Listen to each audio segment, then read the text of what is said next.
Hello police station.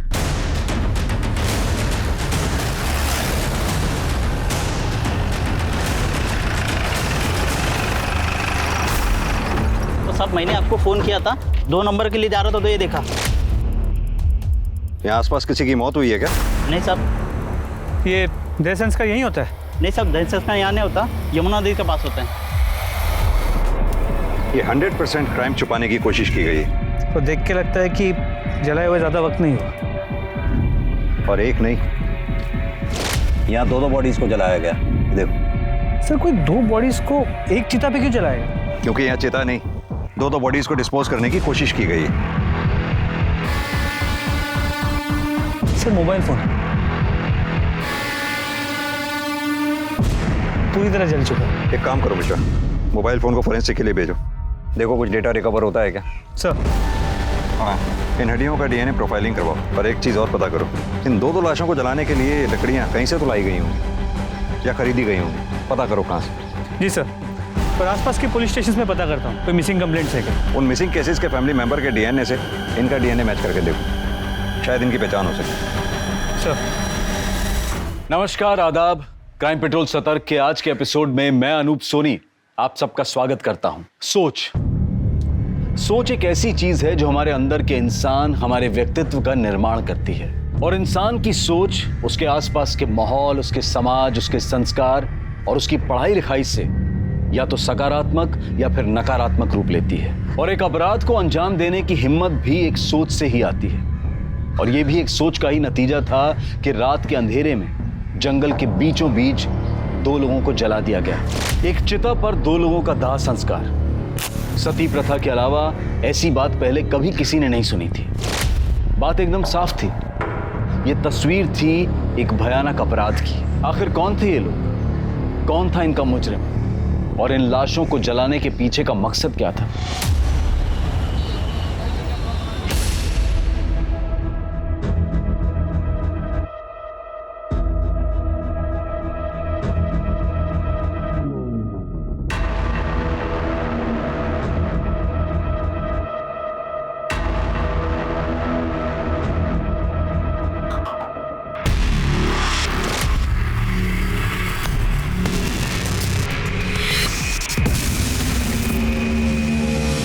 Sir, ये मेरी बेटी प्रियंका कल रात से घर से गायब है, अब तक नहीं लौटी। आपका नाम? मैं सुरेंद्र सिंह, ये मेरी पत्नी है प्रतिभा। जी, मैं प्रियंका का मामा सुरेश। क्या लगता है आप लोगों को कहाँ जा सकती है आपकी बेटी? सर, प्रियंका खुद से कहीं नहीं गई है सर। मतलब? देखिए, जो भी बात है साफ साफ बताइए, क्या कहना चाहते हैं? जीजा जी, दीदी आप लोग बताते क्यों नहीं है कि आपके चेहरे पे ये चोट या निशान कैसे आया है? देखिए, डरने की कोई बात नहीं, साफ साफ बताइए बात क्या है। सर, ये लोग डर रहे हैं, अपनी बदनामी से डर रहे हैं।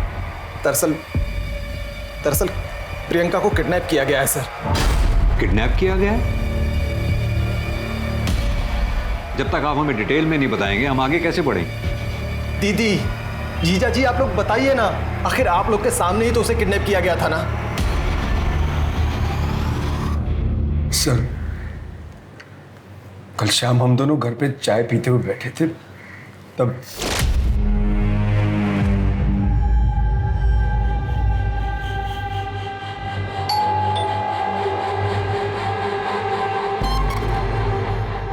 कौन हो तुम? अरे प्रियंका कहाँ है? तुम्हारी हिम्मत कैसे हुई यहाँ आने की? चल जाओ यहाँ से। प्रियंका, उसकी शादी होने वाली है। मुझे पता है तुम प्रवीण हो। छोड़ दो उसे। इस जन्म में तो क्या, अगले 10 जन्म तक वो मेरी है। रवि, बाबा उठ उठ उठ। बाबा सही कहते थे, तुम बिल्कुल मेरे लायक नहीं हो। निकल जाओ मेरे घर से। मैं अभी पुलिस को फोन। हम रात भर उसी हालत में पड़े रहे सर। सर, रात को मैंने दीदी और जीजा जी दोनों को फोन लगाया, दोनों लोग का नंबर स्विच ऑफ आ रहा था। प्रियंका को फोन किया, उसका भी नंबर स्विच ऑफ आ रहा था। मैं सुबह सुबह जल्दी जल्दी घर गया तो मैंने देखा कि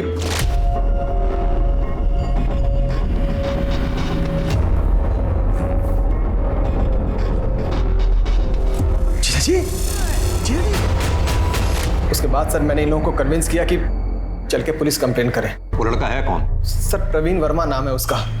सर सोशल मीडिया पर उसकी फोटो है सर, ये। आप लोग पूरे यकीन के साथ कह सकते हैं वो मंकी कैप वाला लड़का यही था? कहाँ से? प्रियंका के कॉलेज में एडमिशन लेने के बाद से इस प्रवीण ने उसका जीना हराम कर दिया।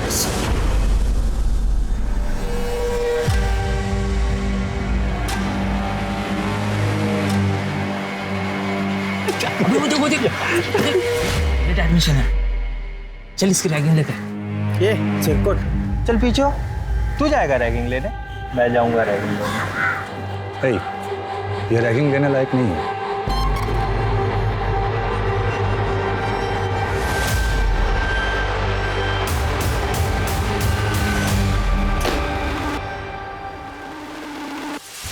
नाम क्या है तुम्हारा?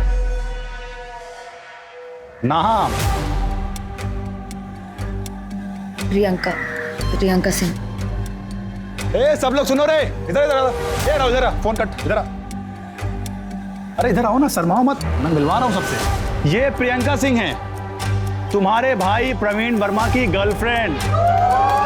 पहले तो इस लड़के ने जबरदस्ती मेरी बेटी को अपनी गर्लफ्रेंड बनाया और फिर धीरे धीरे उससे अपने झूठे प्यार में फंसा लिया सर। प्रियंका, तुमसे मैं अभी जो भी कहूं उस बात को बहुत ही सीरियसली लेना।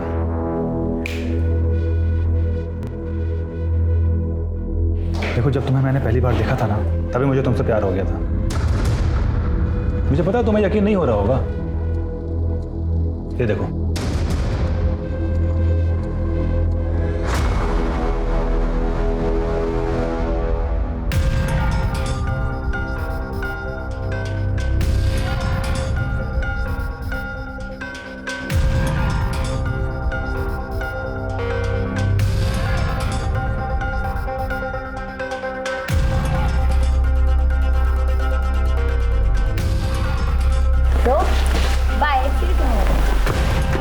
प्रियंका,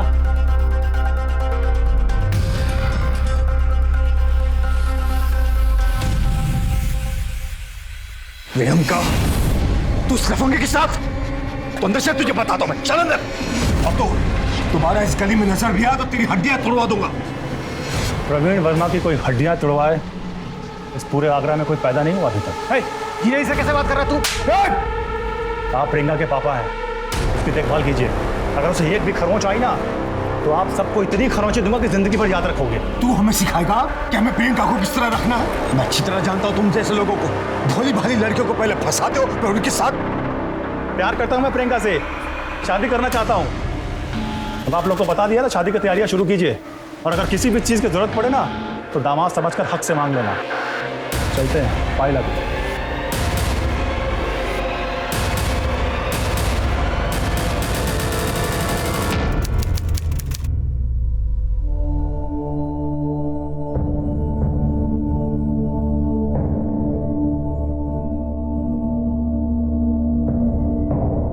तुम्हें क्या लगता है बेटा, हम तुम्हारे दुश्मन हैं? पूछ लो अपनी माँ और मामा से बेटा। अगर इस दुनिया में हमें किसी की सबसे ज्यादा फिक्र है तो वो तुम्हारी है। अगर आपको मेरी इतनी फिक्र है तो मेरी शादी प्रवीण से करवा दो। कैसे करवा दो प्रियंका? वो लड़का तुम्हारे लिए ठीक नहीं है। और तुम्हें क्या लगता है मैंने उसके बारे में पता नहीं किया है? तुम चलो मेरे साथ, तुम्हें भी उस बदमाश प्रवीण की सच्चाई पता चल जाएगी। आओ मेरे साथ, चलो अभी बता दो। चलो, इसे पहचानती हो ना? हाँ, ये तो मेरी कॉलेज का है, सुधीर। सुधीर, जो कुछ तुमने मुझे प्रवीण के बारे में बताया था, ये से बताओ। अंकल, मैं बता तो दूंगा, लेकिन मेरा नाम नहीं आने से। नहीं आएगा बेटा, डरो मत, बताओ इसे। प्रियंका, प्रवीण बहुत गंदा लड़का है, उसका 3-4 लड़कियों के साथ हमेशा अफेयर रहता है। नहीं मान रही हो तुम? सुधीर, इसे वो फोटो बताओ जो तुमने मुझे दिखाई थी।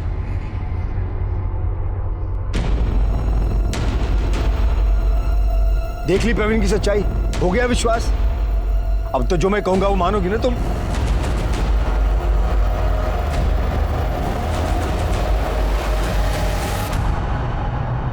कृष्णा, बैठे रहो, वो खोलो। देखो भाई, एंगेजमेंट तो हमें बहुत जल्दबाजी में करनी पड़ी। तैयारी करने का, सजावट करने का मौका ही नहीं मिला। पर तुम लोग की शादी हम लोग धूमधाम से करेंगे। बिल्कुल कृष्ण बेटा, शादी की सारी जिम्मेदारी हमारी। एक काम करो ना, आज से ठीक 1 हफ्ते बाद अपने परिवार और दोस्तों को लेकर अग्रसेन हॉल्स ठीक 8 बजे पहुंच जाना, ठीक है? जी। प्रियंका के एंगेजमेंट के बाद हम सब बहुत रिलैक्स थे सर। हमने तो शादी की तैयारियां भी शुरू कर दी थी, लेकिन 3 दिन बाद ही वो बदमाश प्रवीण मेरी बेटी को किडनैप करके चला गया। आप लोगों ने प्रवीण के घर पे चेक किया? हमें उसका घर नहीं मालूम सर। कोई कांटेक्ट नंबर, कोई मोबाइल नंबर कुछ तो होगा आप लोगों के पास? नहीं पता सर। मैंने उसके दोस्त लोकेश और सतीश से भी पूछा, उन्होंने कहा कि प्रवीण ने घर बदल दिया है और उसका फ़ोन भी बंद मिल रहा है। आप एक काम कीजिए, अपनी सारी डिटेल्स प्रियंका के बारे में और अपने बारे में इन्हें दे दीजिए। और हाँ, अगर किडनैपर का कोई कॉल आता है तो हमें तुरंत बताइएगा। प्रियंका को हम जल्द से जल्द ढूंढने की कोशिश करेंगे। Thank you sir. सबसे पहले इस प्रवीण वर्मा के बारे में पता करो। प्रवीण वर्मा, प्रियंका सिंह, दोनों के फोटोग्राफ हाईवे पुलिस और आसपास के पुलिस स्टेशन में सर्कुलेट करा दो और अपने खबरी नेटवर्क को भी एक्टिवेट करो। सर मुझे लगता है कि ये प्रवीण वर्मा अपने घर में ही छुपा हो। तो इसका घर का पता कॉलेज में ज़रूर होगा। ये कॉलेज स्टूडेंट यूनियन का प्रेसिडेंट है। जितनी जल्दी हो सके उसे वहाँ से अरेस्ट करो। मिश्रा, इससे पहले कि ये केस मीडिया के हाथ लगे, हमें जल्द से जल्द इसे सॉल्व करना होगा। सर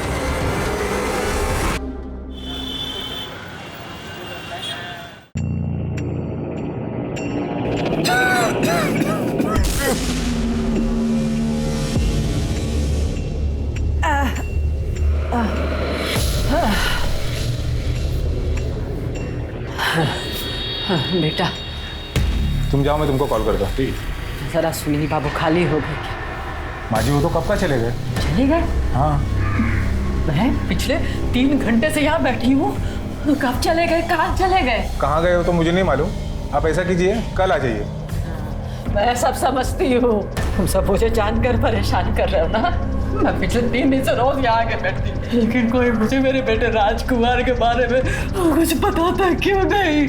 माँ जी आपके बेटे के बारे में कोई नहीं बता सकता, वो सुनील ही जानता है। एक काम कीजिए, सुनील 10 बजे आ रहा है, आप 10 बजे के पहले आ जाइए, डायरेक्टली उनसे मिल लीजिए। मैं ना मिलूंगी, ना बात करूंगी, ना कुछ पूछूंगी। मैं पुलिस स्टेशन जाऊंगी, मैं किसी को नहीं छोड़ूंगी, पुलिस को सब बताऊंगी, किसी को नहीं छोड़ूंगी।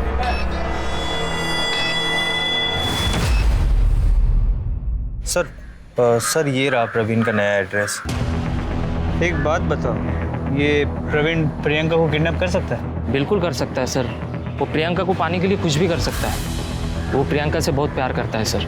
इस प्रवीण का प्रियंका के अलावा किसी और के साथ कोई चक्कर, कोई अफेयर? सर प्रियंका के मिलने के पहले प्रवीण अलग ही लड़का था, बहुत सारे अफेयर्स थे उसके।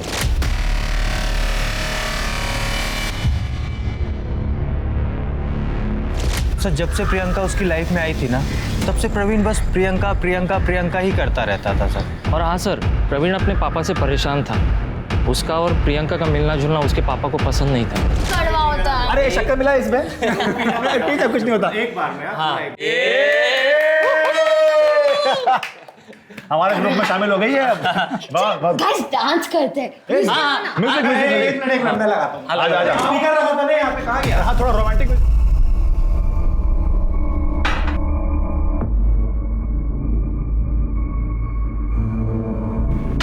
वाह वाह वाह, बस दारू और लड़कीबाजी करते रहो तुम। और लड़की तुम्हें शर्म नहीं आती है? अपना घर परिवार छोड़ के ये 3 जवान लड़कों के साथ तुम दारू पी रही हो? तुम्हारे घर वाले कुछ पूछते नहीं है तुम्हें? पापा प्लीज, ये प्रियंका है हमारी दोस्त, और हम दोनों बहुत जल्द शादी करने वाले हैं। शादी? अगर इसके अच्छे लक्षण होते ना तो तुम्हें सही रास्ते पर लाती, खुद एंट्रेंस एग्जाम देती और तुम्हारे लिए प्रेरणा बनती। नालायक। पापा अगर आप प्रियंका की इज्जत नहीं करोगे तो जब ये बहू बन के इस घर में आएगी तो फिर आपकी इज्जत कैसे करेगी? ये लफंगी हमारे खानदान की बहू बनेगी। इसे हमारे खानदान की बहू बनाने से पहले मैं तुम दोनों को जिंदा जला दूंगा। ठीक है। तुम्हारा कहने का मतलब है कि बाप बेटा दोनों ही शॉर्ट टेम्पर्ड है। बेटा लड़की से प्यार करता है और बाप उस लड़की से नफरत। सर अक्सर देखा जाएगा तो बाप अपने बेटे के प्यार में घुटने टेक देता है, मगर बेटी हो तो बात अलग है। मिश्रा एक काम करो, प्रवीण के घर जाओ, पता करो वहां प्रियंका है या नहीं। सर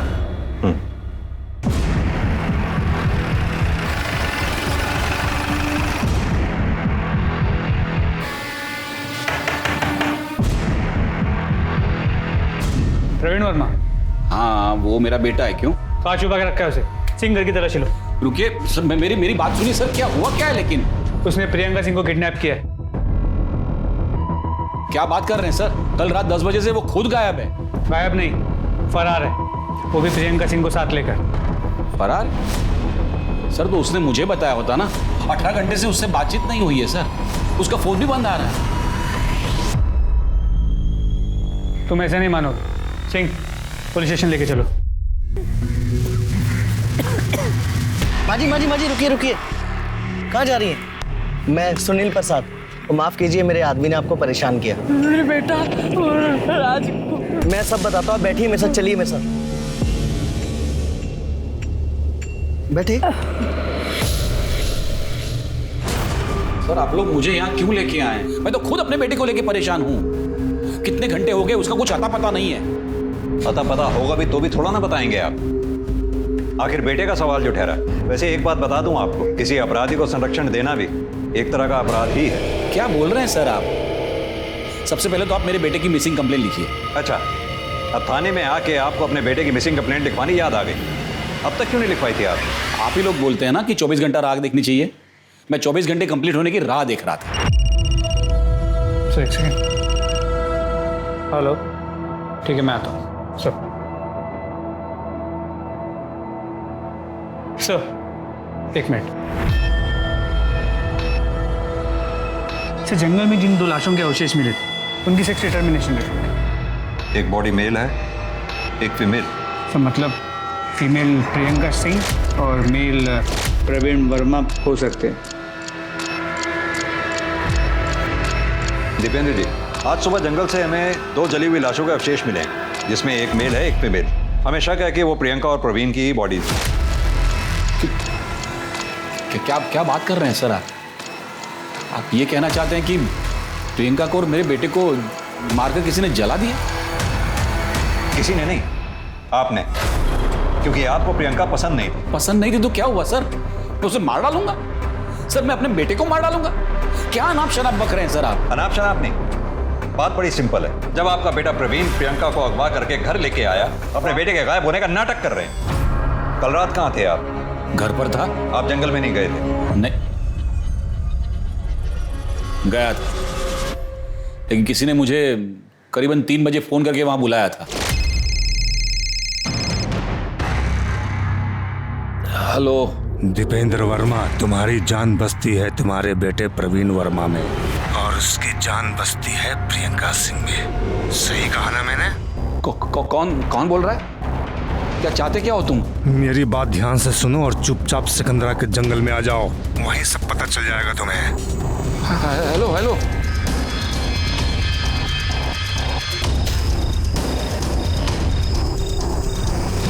मैं 4:30 बजे तक वहां था। मुझे लगा प्रियंका के साथ वहां मुझे प्रवीण भी मिलेगा, लेकिन प्रियंका प्रवीण तो क्या, वहां कोई इंसान भी नहीं दिखा मुझे। फिर तो आपको वहां कोई जलती हुई चिता भी नजर नहीं आई होगी। चीता?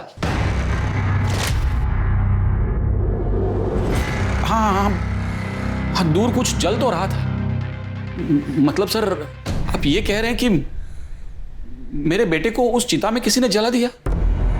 सर मेरी तो कुछ समझ में नहीं आ रहा है। लेकिन हमारी समझ में सब आ रहा है, क्योंकि आपको लगा कि पुलिस आपके मोबाइल के लोकेशन रिकॉर्ड्स निकलवाएगी, आपकी पोल खुल जाएगी, इसलिए आप हमारे सामने खड़े होकर ये फोन का नाटक कर रहे हैं। नहीं सर, मैं झूठ नहीं बोल रहा हूँ सर। ये आप मेरे मोबाइल में कॉल लॉग में देख लीजिए, नंबर, ड्यूरेशन, टाइम सब होगा इसमें।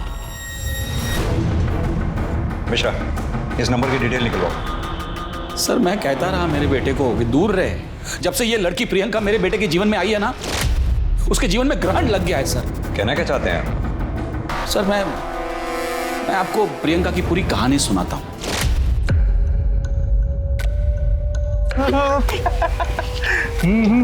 चला था ना, यही था उसमें। उसके बाद फिर क्या बोलता है वो कुछ बोलता है ना, क्या था उसका? तुम प्रवीण वर्मा हो? हाँ जी। स्टूडेंट यूनियन के प्रेसिडेंट हो? हाँ, कुछ काम था आपको? वो क्या है ना, मुझे बाहर कुछ सीनियर्स मिल गए थे और उन्होंने चैलेंज दिया था तुमको किस करने का। बाय। क्या कर रही थी? लाइव बन गई तो। आपके कॉलेज में रैगिंग होती है प्रिंसिपल साहब, और रैगिंग में स्टूडेंट यूनियन के प्रेसिडेंट को किस करने को कहा जाता है? आप ही बताइए, ऐसे माहौल में मेरी बेटी सेफ कैसे रह सकती है? ये क्या हो रहा है? प्रवीण सच बताओ कि ये सच है? I am sorry sir. मैं मानता हूँ मेरी गलती है, लेकिन सर मैं इसके लिए अंकल से और प्रियंका से माफी मांग चुका हूँ। माफी मांगने से क्या होगा, मुझे एक्शन चाहिए सर। आप अभी कभी इस लड़के को 7 दिन के लिए सस्पेंड कर दीजिए, वरना मैं प्रेस में जाऊंगा सर। और आप जानते नहीं आगरा शहर में मेरी कितनी पहचान। सिंह साहब आप शांत हो जाइए, मैं एक्शन लेता हूँ। प्रवीण, तुम्हें 3 दिन के लिए सस्पेंड किया जाता है। लेकिन सर मैं तो इसके लिए माफी मांग। बस, मुझे कुछ नहीं सुनना, जा सकते हो तुम।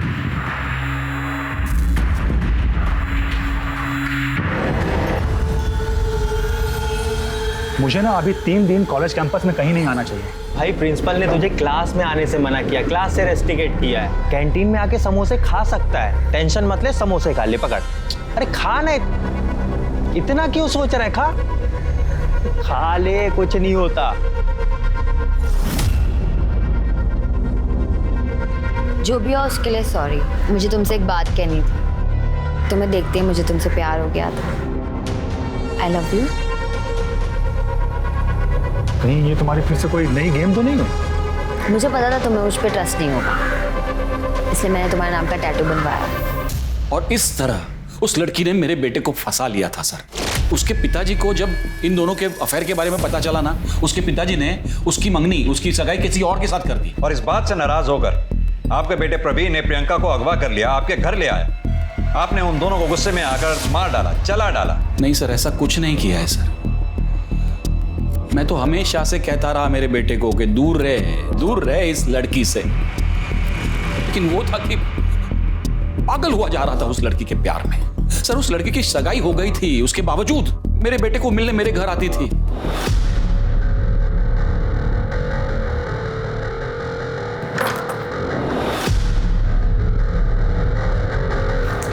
नमस्ते अंकल। नमस्ते छोड़ो, प्रियंका तुम्हारी सगाई हो गई है ना, फिर तुम प्रवीण को मिलने यहाँ क्यों आती हो? वो तो मम्मी पापा को शक ना हो इसलिए उनकी खुशी के लिए कर ली, लेकिन मैं प्यार प्रवीण से ही करती हूँ। प्रवीण, इस लड़की के लक्षण मुझे अच्छे नहीं लग रहे। देखना एक दिन तुम्हें बर्बाद करके छोड़ेगी ये। उस लड़की ने मेरे बेटे को बर्बाद कर दिया सर, मार डाला। ये दीपेंद्र वर्मा के बयान के बाद तो मामला और उलझ सा गया। दीपेंद्र वर्मा की माने तो प्रियंका गलत थी, प्रियंका के घर वालों की माने तो प्रवीण गलत था। सर दोस्तों से बातचीत में एक बात तो क्लियर हुई कि प्रियंका और प्रवीण एक दूसरे से प्यार करते हैं और शादी भी करना चाहते हैं। तो ये पॉसिबल है कि प्रियंका को प्रवीण के पास्ट के बारे में पता चल गया, उसने सारे रिश्ते तोड़ दिए, तो प्रवीण ने गुस्से में आके उसे किडनैप कर दिया। तो फिर इन दोनों लाशों के जलने का मामला क्या है? दीपेंद्र वर्मा को उसी रात क्राइम स्पॉट पे आने के लिए फोन आता है, ये महज इत्तेफाक नहीं हो सकता। मिश्रा, कहीं ऐसा तो नहीं दीपेंद्र वर्मा को ये लगा हो कि उसको मोबाइल लोकेशन रिकॉर्ड से उसकी पोल खुल जाएगी, उससे बचने के लिए वो हमें ये कहानी सुना रहा हो? सर एक चांस ये भी है कि दोनों परिवारों के अलावा कोई और भी है जिसे प्रियंका और प्रवीण के रिश्ते से प्रॉब्लम हो सकता है। इस एंगल को भी खुला रखो और ये प्रियंका के मंगेतर के बारे में जानकारी निकलवाओ। जी सर। दामिनी, ये जंगल से जो हमें 2 लाशें मिली, इन दोनों का DNA टेस्ट कराओ और दोनों फैमिली से मैच करा के देखो। सर ये दीपेंद्र और उसके बेटे दोनों के कॉल रिकॉर्ड्स और मोबाइल लोकेशन रिकॉर्ड्स निकलवाओ। उस कॉलर की भी डिटेल्स निकलवाओ जिसने दीपेंद्र को जंगल में आने के लिए फ़ोन किया। जी सर, और साथ साथ प्रियंका की फैमिली के सभी मेंबर्स के कॉल रिकॉर्ड्स और मोबाइल लोकेशन रिकॉर्ड्स भी निकलवाता हूँ। ठीक है। और एक बात, ये दीपेंद्र वर्मा को तब तक बैठा के रखो जब तक DNA रिपोर्ट ना आ जाए। सर। दामिनी, वो क्राइम स्पॉट से जो जला हुआ मोबाइल मिला था उससे कुछ रिकवर हुआ? नो सर टेक्निकल एक्सपर्ट्स ने पूरी कोशिश की पर फोन पूरी तरह से जल चुका है सर। चिताओं को जलाने के लिए बहुत सी लकड़ियों की जरूरत पड़ी होगी। ये लकड़ियां कहीं से तो आई होंगी, पता करो ये लकड़ियां कहाँ से खरीदी गई हैं। अगर इसका भी पता चल जाता है तो इस केस को सॉल्व करने में बहुत मदद मिलेगी। Right sir.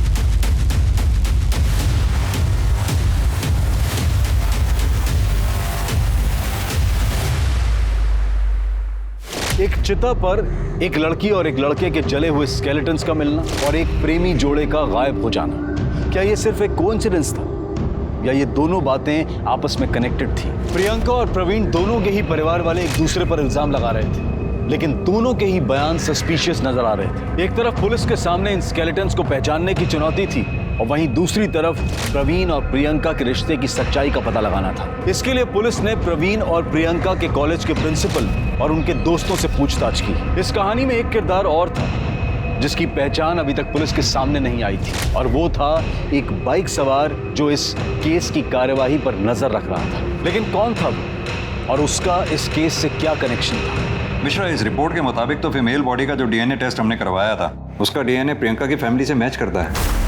इसका मतलब वो फीमेल बॉडी प्रियंका की है। जी सर, लेकिन मेल बॉडी का डीएनए दीपेंद्र से मैच नहीं करता। मतलब वो बॉडी प्रवीण वर्मा की नहीं।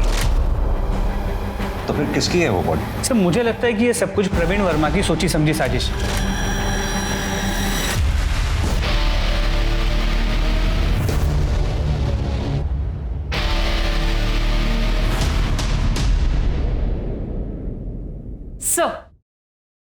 सर ये प्रियंका और प्रियंका की फैमिली की कॉल रिकॉर्ड्स आ गई। और सर ये प्रवीण के पिताजी दीपेंद्र के। कुछ सस्पिशियस मिला इन दोनों में? सर बाकी के कॉल रिकॉर्ड्स तो क्लीन है सबके। सर और प्रियंका की आखिरी बातचीत 19 तारीख को रात 10 बजे प्रवीण से हुई थी। सर उसके बाद से दोनों के फोन स्विच ऑफ है। दामिनी, पता करो जब प्रियंका की आखिरी बात प्रवीण से हुई तो उन दोनों के फोन की आखिरी लोकेशन क्या थी? सर दोनों की मोबाइल की लोकेशन उनके अपने अपने घर की थी। यानी कि प्रवीण जब प्रियंका को अगवा करने के लिए गया तो हो सकता है वो अपना फोन स्विच ऑफ करके अपने घर पे ही छोड़ गया हो। सर एक और बात, सर प्रियंका के कॉल रिकॉर्ड्स में एक नंबर मैंने हाईलाइट किया है। सर ये नंबर, सर इस नंबर पे प्रियंका की काफी बार बातचीत हुई पर कॉल की ड्यूरेशन काफी कम थी। किसका नंबर है? सर गुलशन शर्मा। सर मोबाइल कंपनी से मैंने इसके बारे में पता किया है। इसका फोन अभी तो स्विच ऑफ आ रहा है और जो रजिस्टर्ड एड्रेस है वो भी फेक है। सर मोबाइल कंपनी से मैंने इसकी फोटो मंगवा ली। सही है दामिनी, सर। पता करो ये गुलशन शर्मा कौन है और इसका प्रियंका से क्या लेना देना है। और हाँ, वो प्रियंका की बॉडी के अवशेष प्रियंका के घर वालों को हैंड ओवर कर दो। सर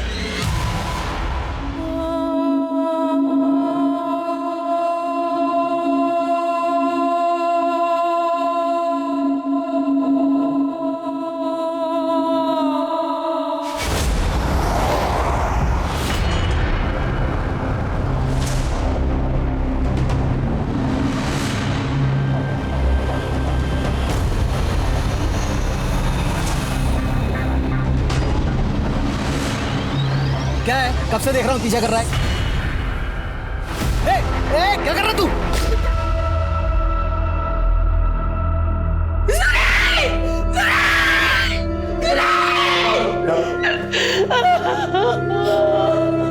प्रतिभा जी, आपको क्या लगता है आपके भाई सुरेश सिंह को किसने मारा हो? हम कैसे बता सकते हैं? सुरेंद्र जी, क्या ये काम प्रवीण वर्मा का हो सकता है? हो सकता है सर, कुछ भी हो सकता है। वो लफंगा कुछ भी कर सकता है सर। इससे पहले कि वो हम दोनों को भी मार दो, आप उसे पकड़ लो सर, उसे पकड़ लो प्लीज।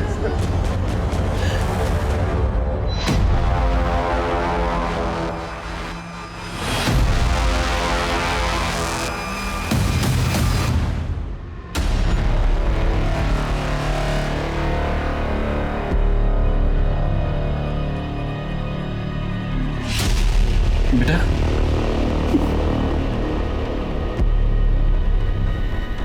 कहाँ चला गया था तू? इन लोगों को बता दे, तूने किसी को किडनैप नहीं किया है, तूने किसी का खून नहीं किया, बता दे इन लोगों को। सर पापा सच कह रहे हैं, मैंने किसी का खून नहीं किया, किसी का किडनैप नहीं किया है सर। अगर तूने कुछ नहीं किया तो फिर तू फरार क्यों था? सर मैं फरार नहीं था, मैंने तो प्रियंका से जो वादा किया था बस वही निभा रहा था। प्रवीण, मैं हमारी शादी की बात घर वालों को बताने जा रही हूँ। और अगर वो लोग गुस्सा होगा तो? ऑफ कोर्स तुम्हें हार्म करेंगे। तुम एक काम करो, तुम कुछ दिनों के लिए ना कहीं छुप जाओ और जब मैं बोलूंगी तब घर आ जाना, लेकिन जब तक मैं ना बोलूं कहीं मत निकलना। ओके। शादी? कैसी शादी? सर मैंने और प्रियंका ने मंदिर में शादी कर ली थी। ये रही फोटो, हमने कोर्ट मैरिज से डेट भी ले लिया था और उसकी रिसीट भी है यहाँ पे, ये देखिए। ये फोटो और रसीद नकली भी तो हो सकते हैं। एक बात बता, प्रियंका के घर वाले प्रियंका की किडनैपिंग के बारे में झूठी खबर क्यों फैलाएंगे? सर एक पॉसिबिलिटी ये है कि ये किडनैपिंग किसी और ने की होगी, क्योंकि प्रियंका के घर वालों ने कहा था कि उसने मंकी कैप पहना। चल एक बार को मान भी लिया जाए, तूने प्रियंका की किडनैपिंग और मर्डर नहीं किया। तुझे क्या लगता है ये किसका काम हो सकता है? सर गोल्डी का। कौन गोल्डी? गुलशन शर्मा उर्फ गोल्डी।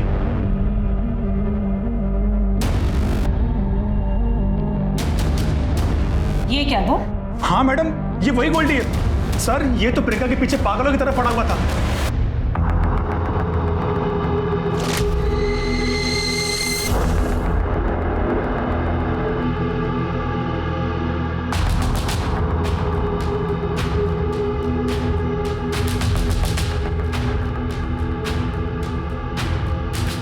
आप हसीन है, ब्यूटी क्वीन है। मैं आपका आसमान, आप मेरी जमीन है।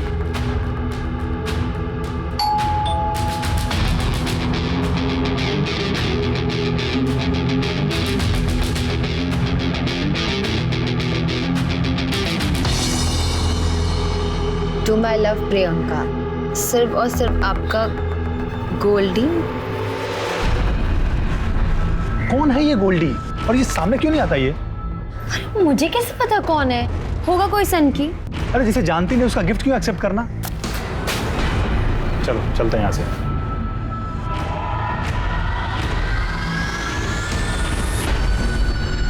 और उस दिन के बाद ये एक बार मेरे सामने भी आया था। ए चल चाबी दे। अरे गन हटा। प्रियंका को छोड़ दे, उसकी शादी मुझसे होगी, वो मेरी है, समझा? अच्छा, तो तू है वो सन की गोल्डी गुलाब वाला? हाँ देख बेटा, तू कांटा बनते ही रहेगा।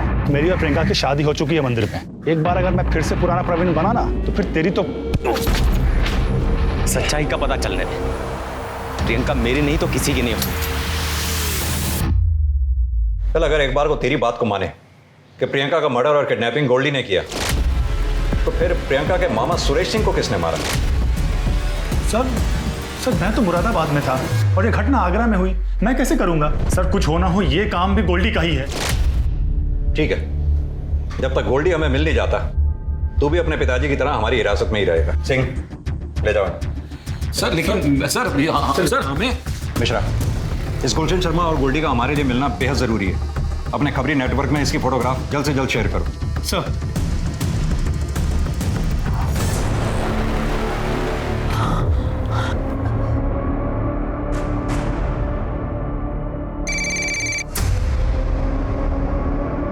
हाँ भाई बोल। अरे थोड़ा टाइम जाएगा ना। ठीक है, हाँ तू रेडी रख, मैं आ रहा हूँ। अरे बोला ना एक बार।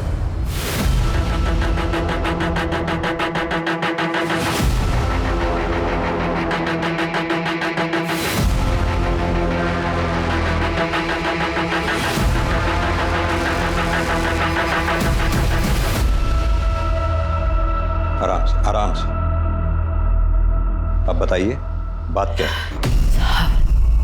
साहब, मेरा बेटा राजकुमार, उसको मर के इतने दिन हो गए, पर मुर्दाघर वाले उसकी लाश नहीं दे रहे। क्यों? मुझे उसके एक्सीडेंट में मरने की खबर एक दिन बाद मिली।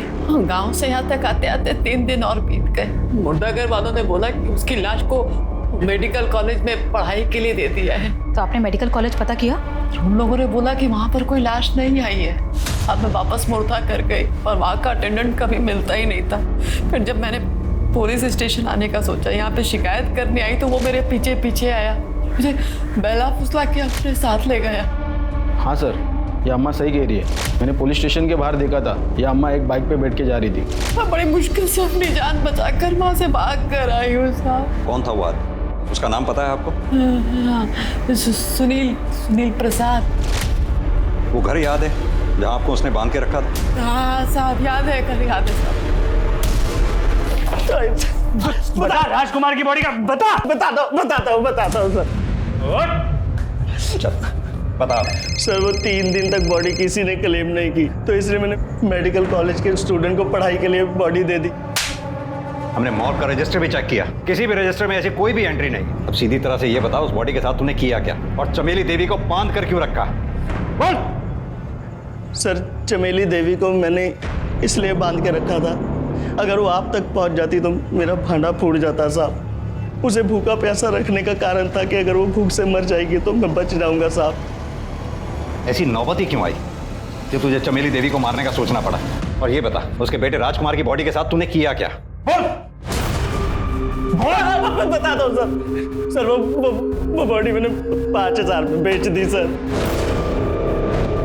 किसे बेची?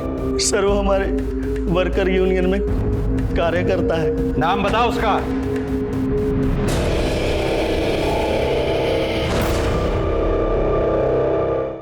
ये है वो सुरेश सिंह। जी सर।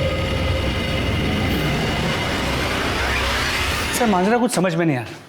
प्रियंका के मामा सुरेश ने पहले प्रियंका का मर्डर किया और फिर एक बॉडी खरीदी जो हो सकता है राजकुमार की। दोनों बॉडीज को साथ में जलाया और अपनी बहन और जीजा के साथ यहाँ आकर प्रियंका की किडनैपिंग की केस लिखवाया। और ये सब कुछ हो जाने के बाद सुरेश का ही मर्डर हो जाता है। मिश्रा, मामला काफी पेचीदा होता जा रहा है, ठंडे दिमाग से सोचना होगा। ये मेल बॉडी के जो अवशेष मिले हमें, उनका डीएनए चमेली देवी के डीएनए से मैच करके देखो। अगर मैच होता है तो चमेली देवी को हैंड ओवर कर दो। सर सर गुलशन शर्मा और गोल्डी का पता चल गया है। वो किसी अपने रिश्तेदार के घर पे छिपा बैठा है। ले आओ उसे। सर। गुलशन शर्मा उर्फ गोल्डी, प्रियंका ने तेरे प्यार को ठुकराकर प्रवीण से प्यार किया। ये बात तुझे गवारा नहीं हुई, इसलिए तूने प्रियंका को मार दिया। मैंने प्रियंका को नहीं मारा साहब, उसमें तो मेरे प्राण बसते थे। सुरेश सिंह को मैंने जरूर मारा है साहब, मैं छाती ठोक के बोलता हूं। क्यों मारा सुरेश सिंह को? हमेशा की तरह 19 फरवरी की रात को मैं प्रियंका की खिड़की के बाहर गया था, उसे एक नजर देखने के लिए।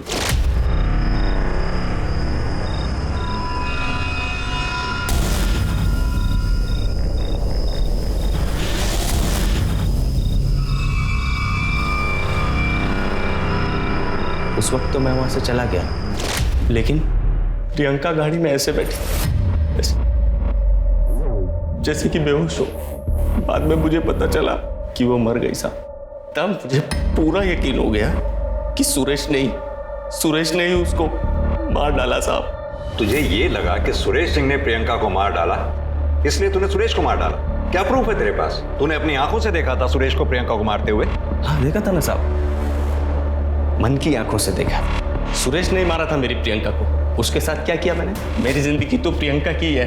अब आपको मुझे जो सजा देनी है दे दो। तुझे क्या सजा देनी है ये कोर्ट डिसाइड करेगी। पुलिस ने गुलशन वर्मा उर्फ गोल्डी पर सुरेश सिंह के मर्डर का एक अलग से केस तैयार किया और चार्जशीट फाइल कर दी। और प्रियंका सिंह मर्डर केस में भी उसे पुलिस ने रिमांड पर ले लिया। प्रियंका सिंह मर्डर के मामले में पुलिस ने गोल्डी को तोड़ने के लिए हर तरह के हथकंडे अपनाए, लेकिन कोई भी नई इंफॉर्मेशन या सबूत सामने नहीं आया। प्रवीण के पास मर्डर का स्ट्रॉन्ग मोटिव था। उसका अचानक गायब हो जाना, उसके पिता दीपेंद्र का आधी रात को अननोन कॉल पर क्राइम सीन पर जाना, यह सब पुलिस को अटपटा तो लग रहा था, लेकिन पुलिस के पास इन दोनों के खिलाफ कोई पुख्ता सबूत नहीं था। उधर वो मेल डेड बॉडी का डीएनए चमेली देवी से मैच कर गया, जिससे प्रूव हुआ कि उस रात प्रियंका के साथ चमेली देवी के बेटे की लाश को जलाया गया था। फिर पुलिस को खबरी के जरिए उस आदमी का पता चला जिसने वारदात की रात प्रियंका सिंह और चमेली देवी के बेटे राजकुमार की लाश को जलाने के लिए लकड़ियां दी थी। सर ये जगदीश शमशान भूमि का चौकीदार, इसी ने लकड़ियां बेची थी। नहीं साहब, मैंने किसी बाहर वाले को लकड़ी नहीं बेची। झूठ बोल रहा है। देख मुझे पूरी सच्चाई पता है। तू जुए में बहुत पैसे हारा था, तुझे पैसों की जरूरत थी और 19 तारीख की रात अचानक से तूने अपना पूरा उधार चुकता कर दिया। कहाँ से आया पैसे? लकड़ियां बेची ना तूने? लकड़ियां बेची ना? सब वो लकड़ियां मैंने। आप जैसे लोगों का मुझे समझ में नहीं आता, पुलिस को ऐसे नाच क्यों नचाते हो? अब नजरें झुकाने से क्या फायदा? सीधी तरह से ये बताओ कि अपनी बेटी प्रियंका को क्यों और कैसे मारा? प्रवीण, मैं हमारी शादी के बारे में सबको बताने जा रही हूँ, लेकिन जब तक मैं ना कहूँ कहीं मत निकलना, ठीक है? क्या हुआ जीजी, क्या हो गया? इन सबको अपनी काली करतूत बता दो। हाँ बताऊंगी, चिल्ला चिल्ला के बताऊंगी। और मैंने मंदिर में शादी कर ली और हम खोर में भी शादी करने जा रहे हैं। आपको जो करना है करो, आप हमारे कुछ नहीं बिगाड़ सकते। तुम हमारा मान सम्मान सब कुछ बिगाड़ दो, हम तुम्हारा कुछ नहीं बिगाड़ सकते। फिर आप लोग पुलिस स्टेशन आए अपनी बेटी प्रियंका की गुमशुदगी की झूठी कंप्लेंट लिखवाने। प्रियंका पर मुझे गर्व था। बचपन से लेकर जवानी तक उसको मैंने एक बेटी की तरह पाला और उसके प्यार और शादी वाली बात में बर्दाश्त नहीं कर पाया और उस गुस्से ने मेरे हाथों मेरी बेटी का खून करवा दिया। गुस्सा नहीं, सोच। ये गलत सोच तुम्हारे झूठे अहंकार पे हावी हो गई, जिसकी वजह से अपनी बेटी प्रियंका का कत्ल कर दिया, ऑनर किलिंग। सुरेंद्र सिंह, तुम्हें ऐसी सजा दिलवाऊंगा, कोई भी माँ बाप ऑनर किलिंग से पहले 10 बार सोचेगा। प्रियंका सिंह मर्डर केस में प्रियंका के पिता सुरेंद्र सिंह के साथ साथ उसकी मां प्रतिभा सिंह पर भी केस चलाया गया और दोनों को सजा भी हुई। ऑनर किलिंग ये एक बेहद गंभीर विषय है। विकास के इस दौर में लोग अपनी बेटियों को आज scientist, sports person, pilot, doctors, engineer और ना जाने क्या क्या बना रहे हैं, लेकिन उन्हें अपनी मर्जी का जीवन साथी चुनने का हक नहीं देते। हमारे समाज के लिए बहुत ही शर्मनाक बात है। प्रियंका के पिता ने एक संसार को ना बसने देने की जिद में अपने हंसते खेलते परिवार को बर्बाद कर दिया। देखते हैं हमारे आज के एपिसोड की दूसरी कहानी।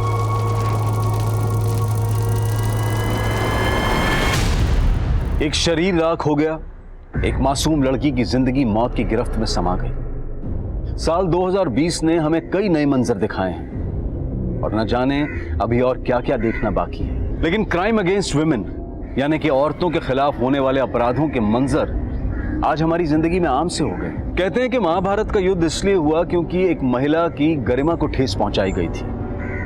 अगर महिलाओं के खिलाफ हिंसा का दौर यूं ही चलता रहा तो आने वाले वक्त में हम कई और महाभारतों के साक्षी बनेंगे। आज का ये केस भी एक महिला के साथ हुई अमानवीय हिंसा से जुड़ा है। यूपी के कानपुर शहर में घटी ये वारदात कैसे एक नेशनल इशू बनकर उभरी, आइए देखते हैं। कहते हैं प्रतिभा की कोई उम्र नहीं होती। इसी बात को कानपुर के आरपी इंजीनियरिंग कॉलेज के 3 विद्यार्थियों ने साबित कर दिखाया है। इन्होंने यूनिक स्पेस इनोवेशन की राष्ट्रीय प्रतिस्पर्धा के लिए एक थ्योरेटिकल मार्स लैंडर बनाया है। अब ये प्रोजेक्ट स्पेस रिसर्च इंस्टीट्यूट तक भी पहुंच गया है और वहां वैज्ञानिकों के साथ मिलकर ये विद्यार्थी रनिंग मॉडल बनाने पर काम करेंगे। रिमी, तुम इस टीम की लीडर हो, कैसा लग रहा है तुम्हें? बहुत प्राउड फील कर रहे हैं। अक्सर छोटे शहरों के बच्चों को अंडर एस्टिमेट किया जाता है। हम उम्मीद करते हैं कि हमारी ये जीत उन सभी बच्चों को प्रेरणा देगी जो छोटे शहरों से आते हैं। मुकुंद, तुम कुछ कहना चाहोगे? मैम, हमें शक था, मतलब हमें यकीन था कि हमें यकीन मैडम, मुकुंद कहना चाह रहे हैं कि हम सब ने बहुत मेहनत की इस प्रोजेक्ट को बनाने के लिए और हमारी पूरी उम्मीद है कि हम जल्दी मार्स लैंडर का मॉडल एसआरए के सामने प्रेजेंट करेंगे। मुकुंद, माइक देख के तुम ऐसे नर्वस हो गए थे जैसे तुम्हारे सामने किसी ने बंदूक रख दी हो। हाँ, हंस लो, लेकिन अगली बार देखना, अगर माइक के सामने खड़े रहेंगे ऐसा फर्राटेदार जवाब देंगे ना कि तुम भी देखते रह जाओगे। ओके। हाँ, देख लेना।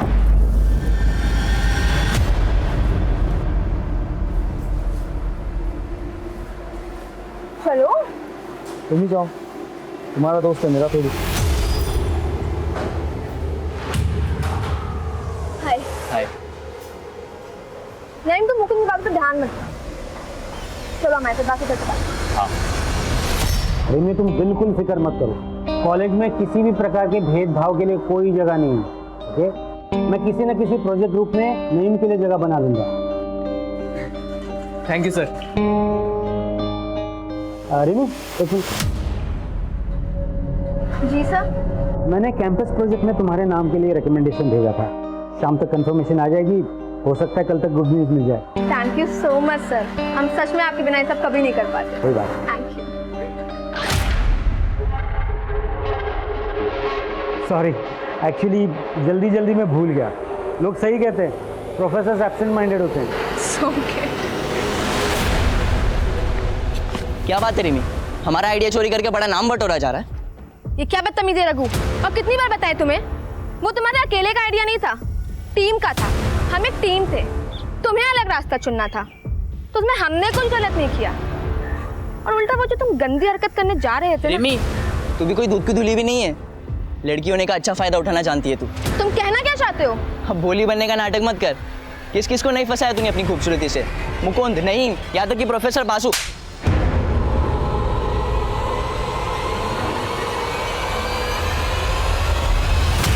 आई नहीं यार अब तक गोविंद। अबे आ जाएगी, सब्र रखो ना थोड़ा। आगे आगे आगे। सही लग रहे हैं? हाँ बिल्कुल, तुम जाओ बात करो। गोविंद का आशीर्वाद है तुम्हारे साथ, आज तुम्हारी सारी गोटियां फिट हो जाएगी। अबे रुको पंकज, गुस्सा देख रहे हो मैडम के नाक पे?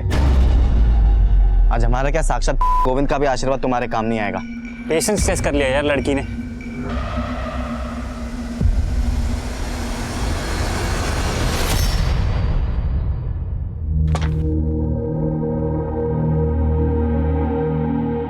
डिम्पी दी? घर और कहाँ? एक ही दिन की तो बात है, कल चलते हैं ना दोनों साथ में। वैसे भी बासु सर ने मेरा कैंपस सिलेक्शन में नाम दिया है, कल तक कंफर्मेशन आ जाएगा, फिर चलेंगे। रिमी, हम अब नहीं रुकने वाले हैं। एक हफ्ते से तो रुके हुए हैं यहाँ पे। पहले बोल रही थी प्रोजेक्ट हो जाने दो, अब कह रही हो कैंपस सिलेक्शन हो जाने दो। अरे तो इसमें हम क्या करें दी, इतने सारे काम हैं। अब वैसे तुम क्यों इतनी उतावली हो रही हो? तुम्हारे कहने का मतलब क्या है रिमी? हम जानते हैं कि तुम्हारा नाम अखबार में आया है और तुम्हें 2-3 मेडल भी मिले, लेकिन इसका मतलब ये नहीं है कि तुम्हारा काम इंपॉर्टेंट है और हमारा नहीं। हमने ऐसा कब कहा दीदी? तुम्हारा कहने का मतलब तो यही था ना रिमी। तुम ये बताने की कोशिश कर रही हो कि तुम्हारे पास प्रोजेक्ट है और हमारे पास नहीं। ठीक है, तुमको जो भी समझना है समझो, हमें तुमसे बहस ही नहीं करनी है।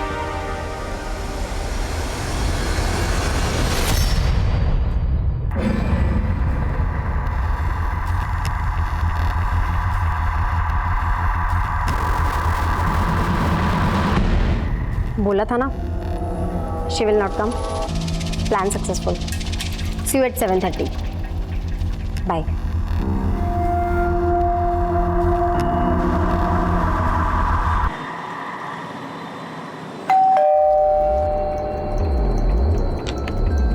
कौन है?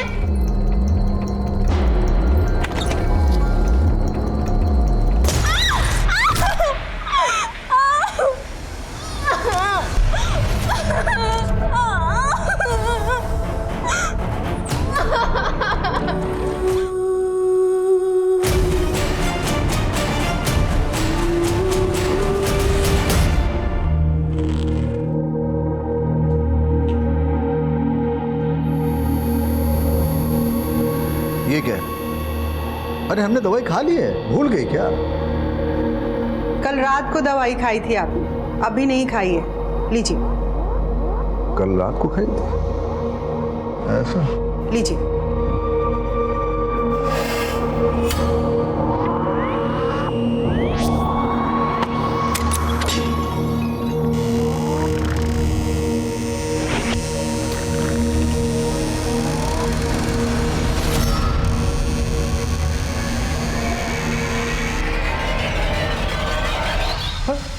अरे डिम्पी, इतनी रात को बेटा?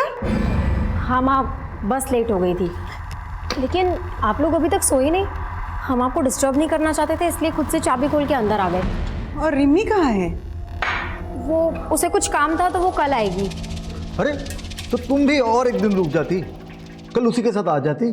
उसे क्यों अकेला छोड़ दिया? अच्छा आप चिंता मत करिए, हम फोन करके देखते हैं उसको। रिमी रिमी रिमी, इस घर में तो मेरी किसी को कदर ही नहीं, सिर्फ एक ही बेटी है।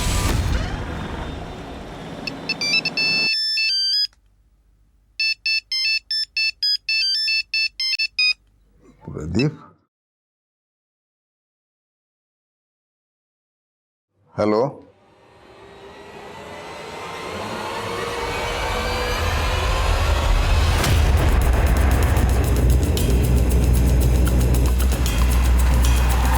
जैन सर, आइए आइए सर। लड़की का नाम रिमी गुप्ता है, उम्र 22 साल, आरके इंजीनियरिंग कॉलेज में पढ़ती थी। लड़की को यहीं पे इस घर में जला के मारा गया है। रिमी अपने बड़ी बहन डिम्पी के साथ यहाँ पे किराए पे रहती थी। फैमिली राजपुर में रहती है, यहाँ पे आने के लिए निकल चुकी है। और सर एक बात है, इसका फोटो अखबार में पिछले हफ्ते आया था, कोई कॉम्पिटिशन जीता था इसमें। सर अजीब बात है, रिमी के स्टमक और थाइस के बीच की बॉडी को जलाया गया। कातिल का इसके पीछे मोटिव क्या हो सकता है? मोबाइल भी नहीं मिला। अशोक जी। जी सर। कुछ मिला? नहीं सर, बड़ी अजीब बात है सर, ना ही दरवाजे पे ना ही कहीं और घर पे कहीं एक भी फिंगरप्रिंट नहीं मिला है। किलर बहुत शातिर है। हाँ सर, लगता है बहुत ही सावधानी से उसने सारे फिंगरप्रिंट साफ कर दिए।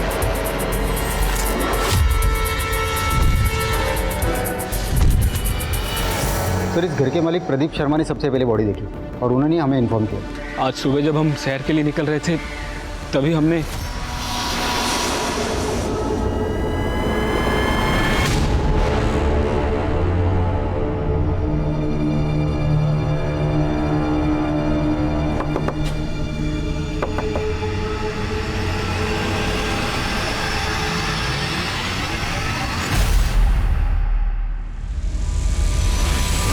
हम कसम से नहीं जानते साहब, किसने किया ये सब।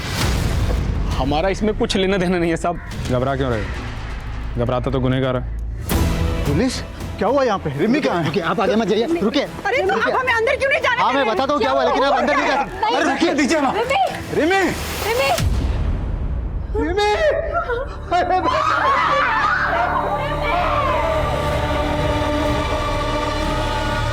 मम्मी, मैं बहुत लकी हूँ जो आप मुझे मिले हो। सर डिम्पी ने बताया रिमी का फ़ोन और लैपटॉप दोनों गायब है। और एक अजीब बात, कबर्ड पूरा खाली है, रिमी के सारे कपड़े गायब है। कपड़े? लैपटॉप और फोन गायब हो सकता, पर कपड़े कोई क्यों चुराएगा? सर पिछले 4 सालों से मेरी दोनों बच्चियां यही कानपुर में रहती है और न कभी उनके कॉलेज से न मकान मालिक से कोई शिकायत नहीं आई। और हमारी रिमी तो बड़ी होनहार लड़की थी। डिम्पी, तुम रिमी के साथ रहती थी, किसी पे कोई शक, कभी कुछ हुआ हो आजकल या पहले? हाँ सर, 2 लड़के थे, वो कर सकते हैं ऐसा काम। कौन लड़के? पंकज और गोविंद, वो हमारे पीछे पड़े रहते थे। तकरीबन 1 साल पहले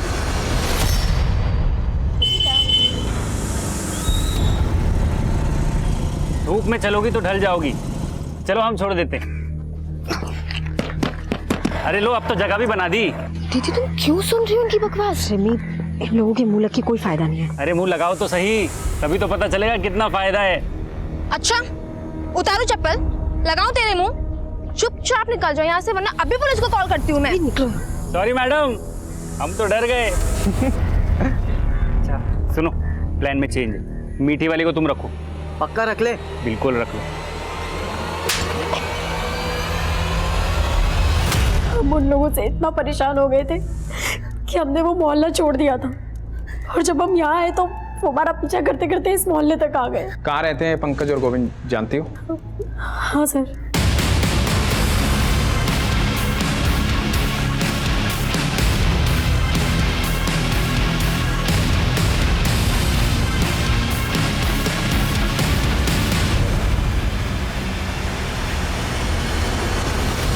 सर पंकज और गोविंद कुछ देर पहले अपना मकान खाली करके चले गए, लेकिन उनके कोचिंग इंस्टीट्यूट का पता चला है। यहाँ से उनका नेटिव एड्रेस भी पता चला है।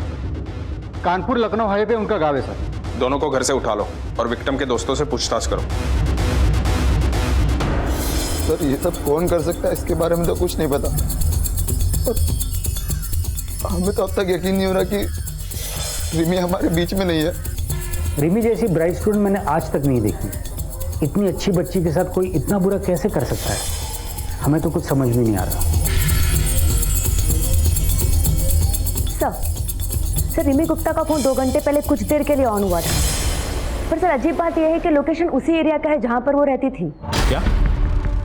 एक काम करो, रिमी के फोन को सर्विलांस पे रखो, जो भी इंफॉर्मेशन आए अपडेट करो। Yes sir. सर रिमी की पोस्टमार्टम रिपोर्ट, उसका रेप हुआ था। बॉडी में डीएनए के ट्रेसेस नहीं मिले, लेकिन सर फेफड़ों में कार्बन के ट्रेसेस मिले। यानी रिमी को जब जलाया गया तब वो जिंदा था। और रिपोर्ट के मुताबिक रिमी की हत्या रात को तकरीबन 9 से 11 के बीच हुई।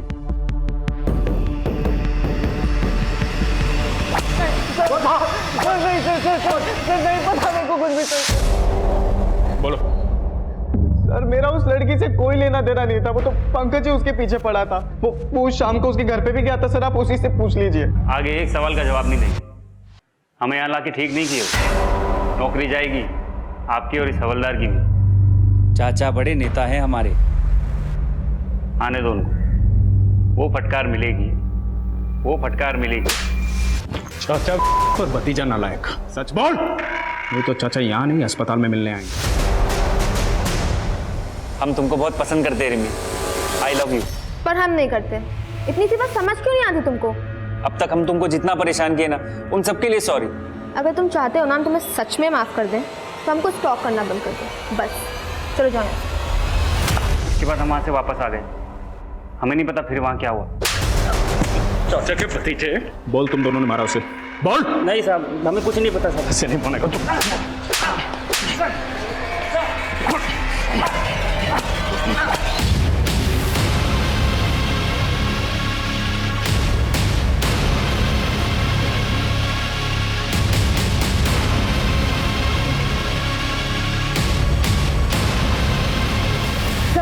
रिमी का फोन फिर से ऑन हुआ है।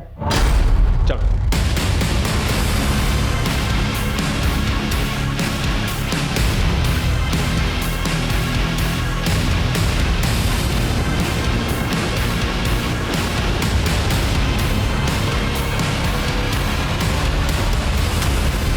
पकड़ो इसे। अरे ये हमारा फोन है, फोन वापस दो। अरे रिमी दीदी का फोन अब हमारा है। अरे मेरा फोन है। पापा पापा इन्होंने मेरा फोन ले लिया है, आप इनको बोलो ना। ये मेरा बेटा दिमाग से थोड़ा कमजोर है, प्लीज इसे छोड़ दीजिए। ये रिमी का फोन आपके बेटे के पास कैसे आया? सर आदित्य को मोबाइल फोन चोरी करके इकट्ठा करने की आदत थी, पर उस दिन पापा पापा रिमी दीदी रिमी दीदी।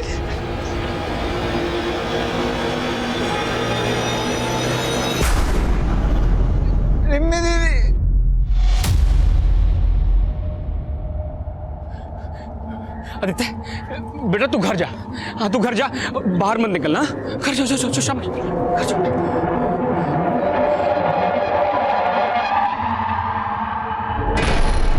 आदित्य, आप रिमी को जानते हो? रिमी दीदी? हाँ रिमी दीदी। क्या किया आपने उनके साथ?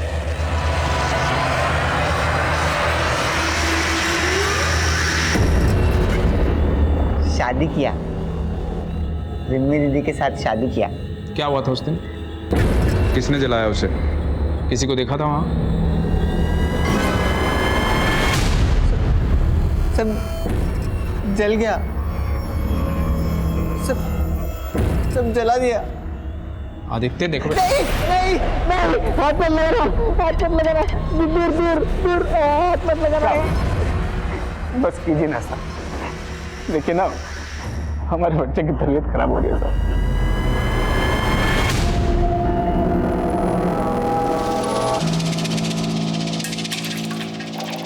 सर, आदित्य के पास हमें जितने भी मोबाइल मिले सब चोरी के थे। उसके पड़ोसी ने बताया कि पिछले 5 सालों में उनके घरों से कई मोबाइल चोरी हो गए। हम ये पता लगाने की कोशिश कर रहे हैं कि कौन सा मोबाइल किसका है। रिमी का फोन अनलॉक हुआ? नहीं सर, हमने आईटी डिपार्टमेंट को बोला है। सर आदित्य का फोन स्कैन किया हमने, उसमें रिमी और डिम्पी के कई सारे फोटोज और वीडियोज है जो चुपके से ली गई है। ये वीडियो रिमी की मौत के 1 दिन पहले का वीडियो है। पापा इतनी जल्दी शादी क्यों करनी है? एक बार डिम्पी दी का ग्रेजुएशन हो जाने दीजिए, उसके बाद शादी की बात कर लीजिएगा। अरे 21वें साल में ग्रेजुएशन हो जाती है सबकी। तेरी दीदी जो है कुछ महीनों में 25 की हो जाएगी, अब तक ग्रेजुएशन नहीं हुआ उसका, और कब तक पढ़ती रहेगी? आपने अपने बयान में लिखवाया था कि आप रिमी से 2 हफ्ते पहले मिले थे। ये वीडियो रिमी की हत्या से 1 दिन पहले का है। मतलब आप कहना क्या चाहते हैं? मतलब आप हम पर शक कर रहे हैं? देखिए हम भी पुलिस में थे, आपको ये कहना कि हम ही ने हमारी बेटी को, देखिए हम 2 हफ्ते पहले मिले थे रिमी से। झूठ मत बोलिए इंद्रजीत जी, सबूत है हमारे पास। क्या सबूत है? ये क्या सबूत दिखा रहे हैं? हम जो बोल, हम झूठ बोल रहे हैं क्या? बताइए। 1 मिनट सर, हमारे पापा अल्जाइमर के पेशेंट हैं, वो अक्सर चीज़ों को भूल जाते हैं। अरे हमने दवाई खा ली है, भूल गई क्या? कल रात को दवाई खाई थी आपने, अभी नहीं खाई है। इसी बीमारी के चलते पुलिस डिपार्टमेंट ने उन्हें जल्दी रिटायर करा था। वो झूठ नहीं बोल रहे, वो इस घटना को भूल चुके हैं। ठीक है। इंद्रजीत, आदित्य और प्रदीप और वो दोनों लड़के गोविंद और पंकज, इन सब के काले चिट्ठे निकालो। कातिल इनमें से कोई है। सब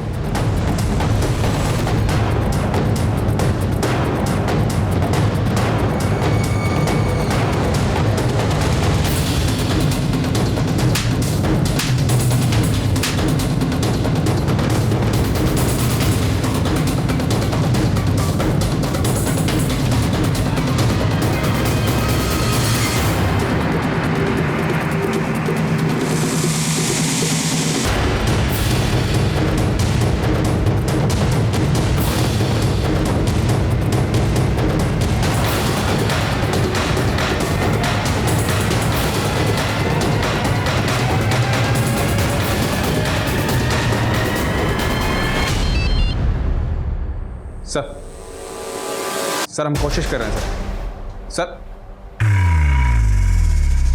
क्या हुआ सर? छुट्टी पे जा रहा हूं। 6 महीने तक रिमी गुप्ता का केस अखबारों की सुर्खियां बटोरता रहा। लेकिन पुलिस कातिल तक नहीं पहुंच पाई। अब पुलिस की क्षमता पर सवाल उठने लगे थे। हालात की गंभीरता को देखते हुए सीनियर ऑफिसर्स ने इस केस को एक स्पेशल इन्वेस्टिगेटिंग डिपार्टमेंट को सौंपने का फैसला लिया। पहली टीम के मुताबिक रिमी घर में अकेली थी और उसके सर पर किसी ने बियर की बोतल से हमला किया। अगर ये केस हमें पहले ही मिल जाता तो शायद कुछ हाथ भी लगता। अभी तो वक्त भी बहुत हो चुका है सर। आई थिंक कोई भी कॉन्क्लूसिव एविडेंस मिलना बहुत मुश्किल होगा। हाँ ना धीरज, 6 महीने गुजर चुके हैं और हमारे सामने सस्पेक्ट की लंबी लिस्ट है। काम मुश्किल जरूर है पर नामुमकिन है।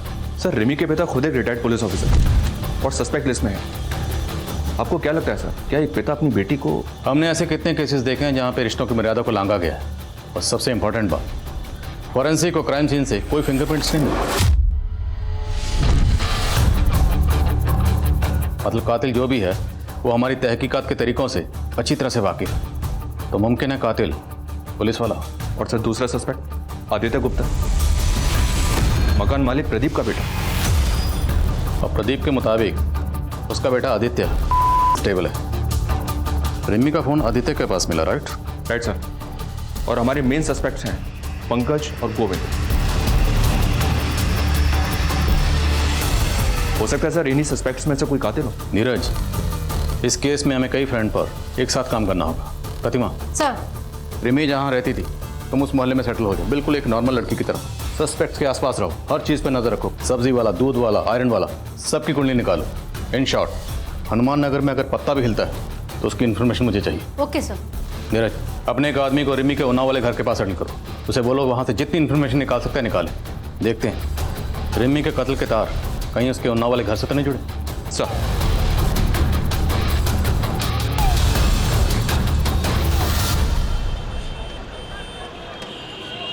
एक पिता अपनी बेटी को सपनों की ऊंची उड़ान उड़ता हुआ देखना चाहता था, लेकिन आज उसकी तस्वीर के सामने बेबस और लाचार खड़ा हुआ है।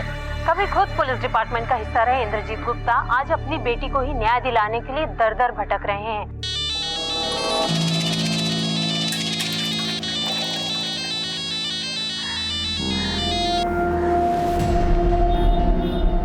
बोला था ना मुझे भी फोन मत करना, मैं खुद से करूंगी।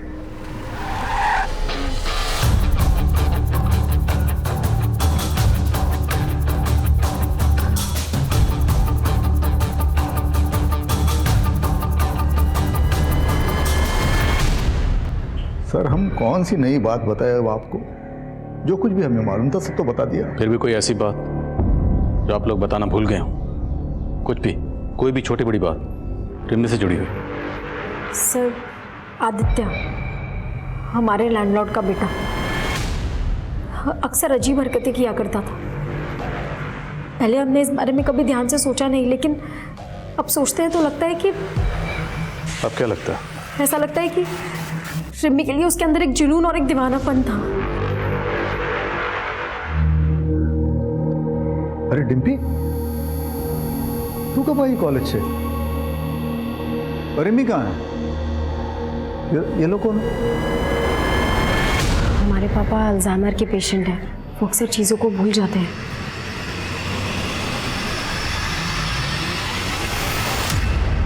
अब हम क्या बताएं साहब कि हमारा बेटा आदित्य कहाँ चला गया। पुलिस में भी कंप्लेन लिखवाई है लेकिन पुलिस भी उसको ढूंढ नहीं पा रही। चला गया मतलब?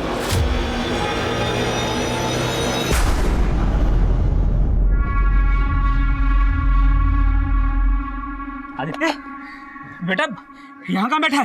अरे मैं तुझे पागलों की तरह कहाँ ढूंढ रहा हूँ। चल चल घर चल। नहीं, हमको घर नहीं आना। क्यों, क्या हुआ? हमको डर लगता है। ओह, हम भी जल गए तो? नहीं, हम भी आएंगे। नहीं नहीं नहीं नहीं, कुछ नहीं, मैं हूं ना, मैं हूं। नहीं नहीं कुछ नहीं, नहीं, हमको नहीं आना, हमको घर नहीं आना। नहीं नहीं, हमको घर नहीं आना। नहीं आदित्य, पता नहीं साहब, पूरा 1 महीना हो गया, पता नहीं किस हालत में होगा मेरा बच्चा। कहीं ऐसा तो नहीं कि प्रदीप ने खुद ही अपने बेटे आदित्य को कहीं छुपा दिया ताकि हमसे बचा सके उसे? ऐसा लगता तो नहीं है सर। 1 महीने पहले पुलिस कंप्लेन दर्ज करवाई थी उसने। आदित्य के पीछे खबरों को लगाओ। जी सर, मैंने इंद्रजीत की फैमिली के सभी मेंबर्स की कॉल डिटेल्स निकालने के लिए भी कह दिया। हो सकता है सर कोई पारिवारिक दुश्मनी का मामला हो, जवान लड़की थी, कोई प्यार व्यार का चक्कर हो।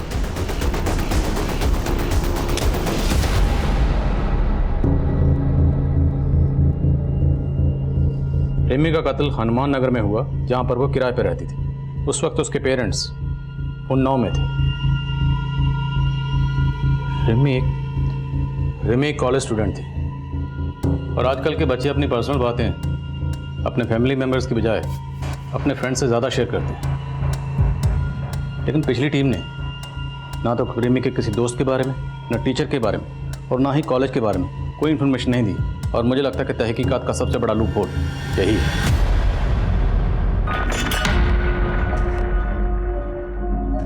रिमी पूरे कॉलेज में बहुत फेमस लड़की थी, और मैकेनिक्स में अकेली लड़की थी वो।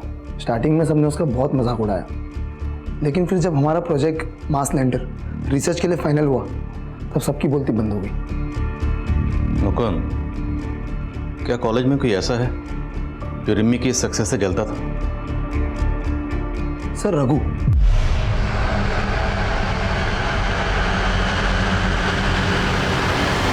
रघु रिमी से बहुत नाराज था। पहले वो भी हमारी टीम में था। मुकुंद, रघु हमें धोखा दे रहा है। उसने प्रोजेक्ट सबमिट भी कर दिया, लेकिन हमारा नाम ही नहीं दिया है। What? हाँ। सर, हमने तुरंत एचओडी को कंप्लेन कर दी। फिर उसके बाद हमारे मेल्स और रिसर्च दिखाए उनको। टीचर्स ने तो हमारे ग्रुप से निकाला और फिर सस्पेंड कर दिया। सर, रघु काफ़ी गुस्से लड़का है। जब हमारी टीम को फर्स्ट प्राइज मिला, वो भौंकला गया, और उसने रिमी को धमकी भी दी। इसका बदला हम जरूर लेंगे। बहुत जले, अब तुमको भी जलाएंगे। पहले तुम्हारे गुरूर को तोड़ेंगे और फिर तुम्हें। तो ये बात तुमने पुलिस को क्यों नहीं बताई? सर, वो रिमी की डेथ की वजह से हम लोग बहुत शौक में थे सर। रहता कहाँ है रघु? माना कि हम रिमी से गुस्सा थे, हमने उसे धमकाया भी था, लेकिन हमारा यकीन कीजिए सर, हमने रिमी को नहीं मारा। सिर्फ धमकाया? हम भी तड़पे हैं, अब तुमको भी तड़पाएंगे। नहीं सर, हमने रिमी को नहीं मारा है सर। सर, हमारा यकीन कीजिए सर, हमने रिमी को नहीं मारा है। नहीं मारा है सर हमने। एक इन्फॉर्मेशन मिली है सर, ये रिमी की बड़ी बहन डिम्पी कुछ तो गड़बड़ कर रही है। सुना है सर कि इन दोनों बहनों के बीच काफ़ी अनबन रहती थी। मोहल्ले वालों ने बताया कि जिस रात रिमी का मर्डर हुआ था, उस रात ये रिमी के घर को छोड़कर अपने घर चली आई थी, और इसको छोड़ने के लिए कोई लड़का आया था। डिम्पी को छोड़ने को लड़का आया था? ये खबर पक्की है? जी हाँ सर, मैंने 2-3 पड़ोसी से कंफर्म किया है। उनका कहना है कि उन्होंने खुद अपनी आंखों से देखा था।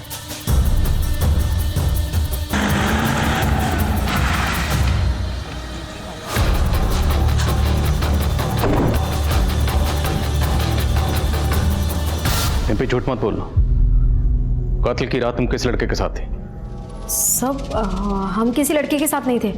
हम तो सीधा कानपुर से बस लेके अपने घर आए हैं। लगता है तुम्हें भी अपने पापा की तरह भूलने की आदत हो गई। लेकिन एक बात याद रखना, जितना ज्यादा झूठ बोलोगी उतना ज्यादा फंसोगी।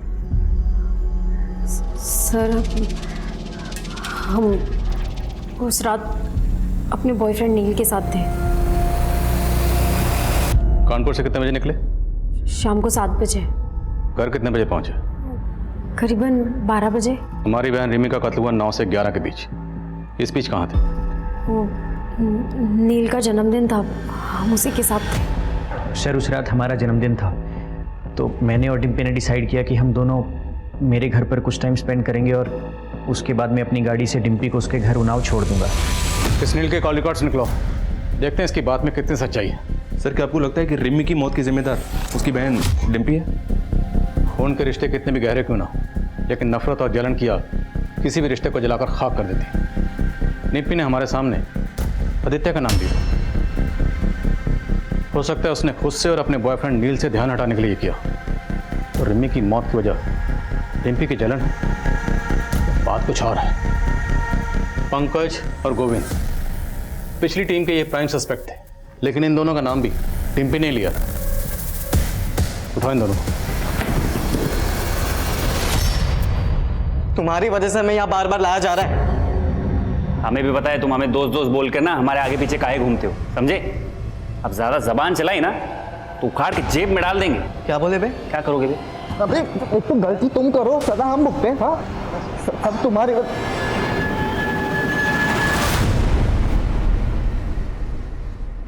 ये नौटंकी बंद करो और ये बताओ कि रिमी को क्यों मारा? सर, हम इतने महीने से एक ही बात कह रहे हैं कि हम बेकसूर हैं, हमने इस सब में कुछ भी नहीं किया। एक बात अच्छी तरह से समझ लो, तुम लोगों को तब तक चैन की सांस नहीं मिलेगी जब तक कातिल पकड़ा नहीं जाता। इसलिए सोचो, अच्छी तरह से सोचो। सर एक लंबा सा लड़का था जिसका रिमी के घर पे आना जाना लगा रहता था हमेशा, और सर जिस दिन ये सब कुछ हुआ उस दिन शाम को भी आया था वो।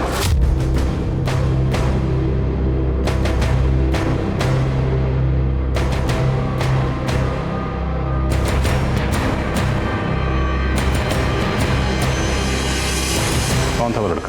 सर हमें पता नहीं, लेकिन हमने ये बात पहले भी पुलिस को बताई थी, लेकिन किसी ने हमारी बात ही नहीं सुनी। स्केच बनवा सकते हो उसका? नहीं सर, मैं उसकी स्केच नहीं बनवा सकता। मैं उससे काफ़ी दूरी पे खड़ा था और उसका पीठ था मेरी तरफ, लेकिन सर वो लंबा था और उसके पास एक AKS ब्रांड की बाइक थी।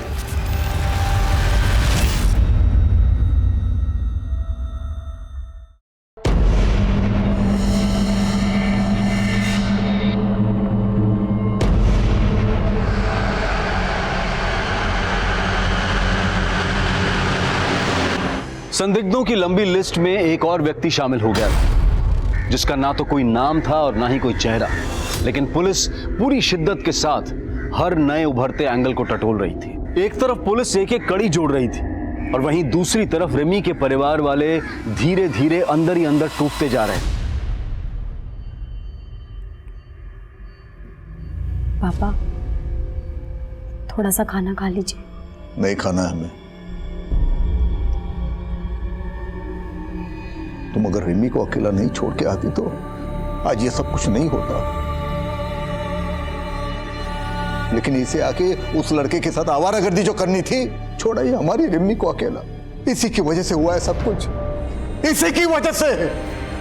तो खाना खिला रही है हमें।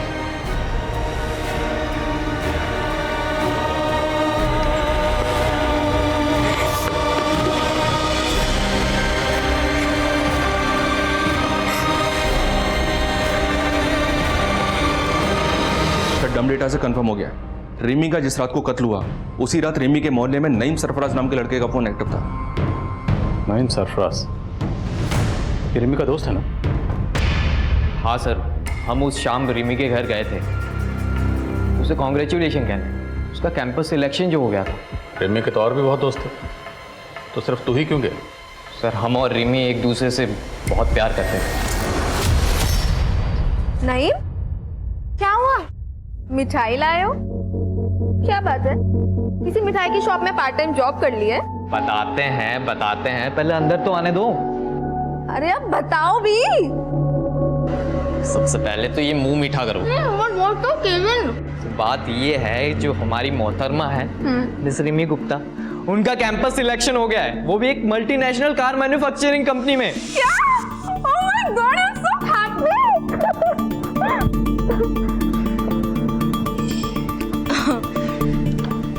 थैंक यू बताने के लिए। चलो अभी तुम जाओ। सुन बे हीरो, अगर तू और झूठ बोलेगा ना तो यहाँ से नहीं निकल पाएगा। अब सच बोलेगा या हम सच बुलवाएं? सर हम सच कह रहे हैं। भाजी ले लो, सब्जी ले लो। बहन जी हमारे बेटे को काम पे रख लो ना। नहीं नहीं, अब मुझे किसी भी काम की जरूरत नहीं है। रख लो बहन जी, पैसे की बहुत जरूरी है। सब ऐसे ही बोलते हैं। मेरे सामने बैठ के रोता था राजू, देखो क्या हुआ, 2 महीने का एडवांस लेकर भाग गया। अरे सीता दीदी, तुम्हें भी कोई बेवकूफ बना सकता है? ये बात मैं नहीं मान सकती। मैं भी ऐसा ही सोचती थी कि मुझे कोई नहीं बना सकता है, पर ये राजू बड़ा ही चालाक निकला। कौन है ये महान हस्ती? जरा मुझे भी दर्शन कराओ उस राजू के। अरे 8-10 महीने पहले रहने आती ना तो उस कमीने राजू के दर्शन करा देती मैं तुमको। मतलब 8-10 महीने पहले वो भाग गया? नहीं नहीं, ये कोई 6-7 महीने पहले चला गया था। बड़ा ही लड़कीबाज था।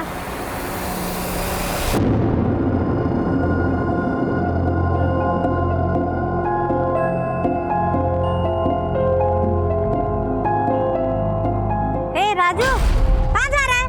काम नहीं करना?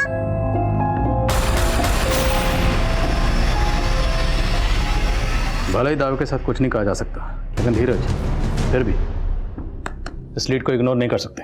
लेकिन सर इस आदमी के बारे में हमें और कुछ नहीं पता है, ना कोई नंबर है ना कोई एड्रेस है, डम डेटा के डिटेल्स में भी किसी भी प्रोफाइल से मैच नहीं करता।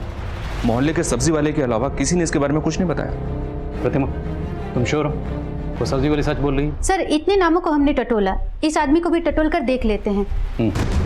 एक काम करो, कत्ल के 7 दिन पहले का डंप डाटा निकालो, उसमें जितने भी प्रोफाइल्स हैं सारे प्रोफाइल से स्केच मैच करो, शायद कुछ मिल जाए। और मोहल्ले में भी सबको ये स्केच दिखाओ, शायद कोई क्लू मिले।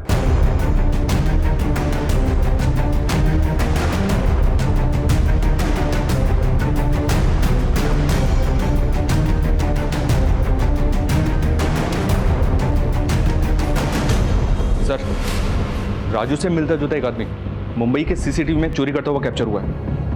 मुंबई पुलिस ने इसके साथी को तो पकड़ा, पर यह भाग गया। मुमकिन है यही शख्स रिमी का कातिल हो। हमें मुंबई चलना होगा। ये उस चोरी का सीसीटीवी फुटेज बहुत ही ग्रेनी है, पर शायद आपके काम आ जाए। और एक बात, आप जिसे राजू कह रहे हैं उसका असली नाम योगेंद्र है। उसी के साथी गौतम ने हमें खुद बताया। हम गोरखपुर के रहने वाले हैं साहब, और योगेंद्र हमसे कुछ महीनों पहले कानपुर के स्टेशन पे मिला था। और योगेंद्र बालीपुरवा देवरिया का रहने वाला है, और उसी के आसपास हमारा गांव भी पड़ता है, तो इसी बात पे दोस्ती हो गई। और योगेंद्र ही हमको मुंबई लाया था, चोरी का प्लान बनाया था। खुद तो पूरा माल लेके फरार हो गया और हम फंस गए यहाँ। बालीपुरवा में कहाँ रहता है? एड्रेस मालूम है उसका? नहीं साहब, ना हमने कभी पूछा और ना कभी उसने बताया। सर, यहाँ बालीपुरा में पता किया तो पता चला कि स्केच में मिले हुए आदमी का नाम व्यास साहू है, लेकिन इसने 3 साल पहले इस गांव को छोड़ दिया था। इसकी स्टोरी काफ़ी इंटरेस्टिंग है सर। कहते हैं व्यास एक नाजायज़ औलाद है, और इसी वजह से इसका बाप इसकी माँ को बहुत पीटता था। व्यास ने बचपन में ही अपराध की दुनिया में कदम रख दिया था।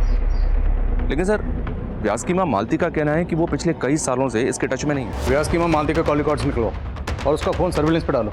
हो सकता है वो हमसे झूठ बोल रही है। Okay sir.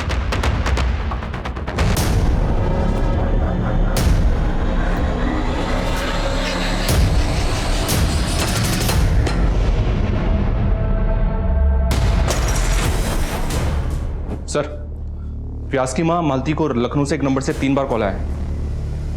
ये खबर पढ़ो, 2 दिन पहले लखनऊ में स्वाति नाम की लड़की का रेप किया गया। यानी कि योगेंद्र उर्फ राजू उर्फ व्यास शायद इस वक्त लखनऊ में? करेक्ट। लखनऊ पुलिस से कांटेक्ट करो, इससे पहले वो वहाँ से फरार हो। हमें से पकड़ना। सर, जिस नंबर से व्यास की माँ को कॉल आ रहे थे वो आपके एरिया में ही एक्टिव है। व्यास साहू आपके आसपास ही है।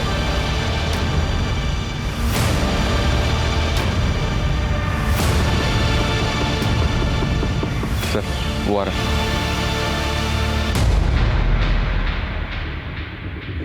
रुक, इधर आ। अरे आना। रुक।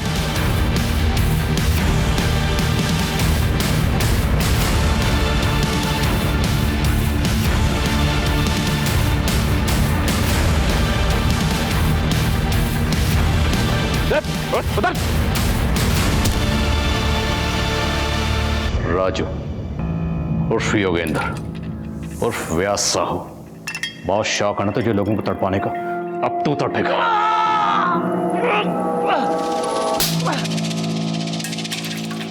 क्या बिगाड़ा था उन लड़के ने तेरा? क्यों मारा उन्हें?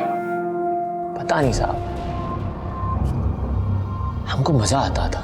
हम सोचे कि सब लोग अपने मन का करते हैं तो हम भी करेंगे, इसीलिए किया सब। रिमी, उसे क्यों मारा और कैसे मारा? वो पसंद आ गई थी साहब हमको। एक दिन हम उस लड़की के घर के बाहर खड़े थे, हमने देखा कि उसकी बहन सामान लेके बाहर जा रही। चले गए साहब उसके घर में। कौन है?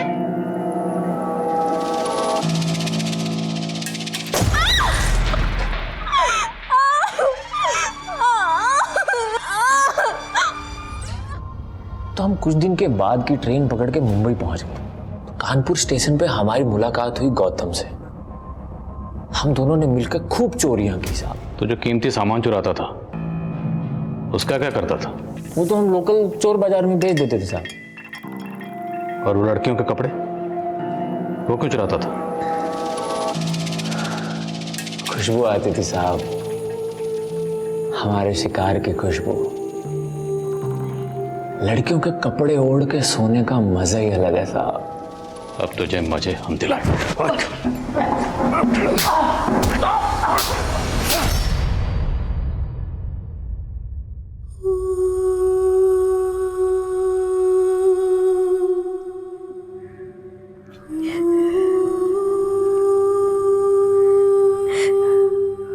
मुझे माफ कर दीजिए पापा।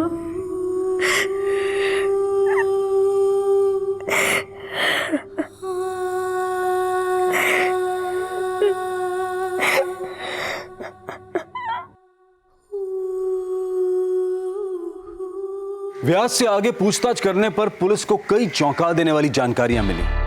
व्यास ने अलग अलग शहरों में 10 लड़कियों का बलात्कार और कत्ल किया था। उसके घर से तकरीबन 200 लड़कियों की ड्रेसेस बरामद हुई। व्यास की मानसिक स्थिति की भी जांच करवाई जा रही है। आदित्य के पास रिमी का फोन कहां से आया, यह भी एक राज बना हुआ था।